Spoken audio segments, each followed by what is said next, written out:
上星期我同細仔同埋兩個堂細佬一齊返鄉下開平顯江聯燈里。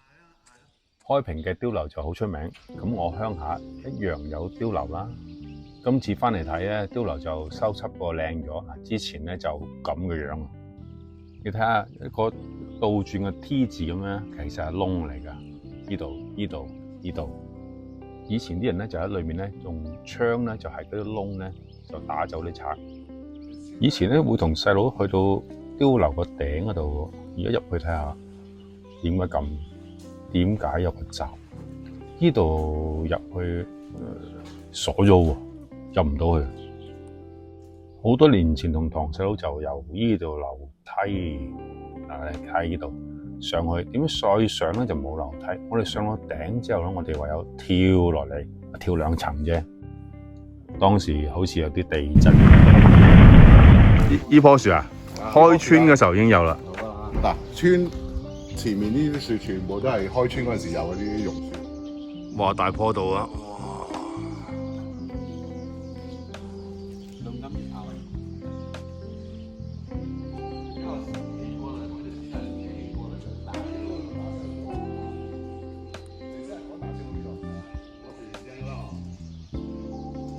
兩個堂細佬跟住帶我哋嚟依度千秋，係啦，啱啊！呢個分叉出嚟呢棵樹，呢個碉樓。呢個啊？就呢個位啊？呢個位因為呢個。哦，乾咯喎！佢將2條鐵鏈咧綁住，吊落嚟，咁啊下邊一塊板咁樣咪接收咯。呢度唔知話咗幾多條褲㗎啦。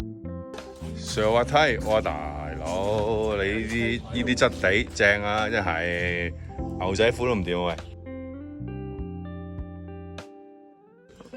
哇，幾窩！上滑梯隔離就係呢個祠堂啊！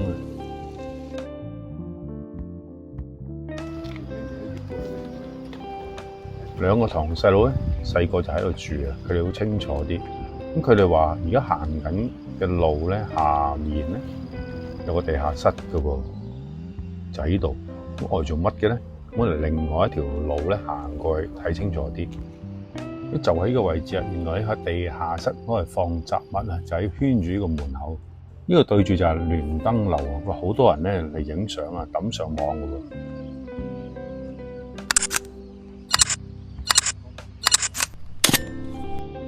N 年前嚟過咧，豪記食煲仔飯，而家有間新嘅豪記，當然都要嚟食下由柴火燒嘅煲仔飯。我兩個堂細佬好中意食煲仔飯，夜晚餐都係煲仔飯。今次返開平咧，主要都係探兩個阿叔啦，所以我唔係周圍玩啦，又唔係網紅打卡。咁希望下一次多啲時間咧，睇下唔同嘅地方。開平而家有唔少咖啡同小店㗎，下次我再嚟睇睇。我哋下集見，拜拜。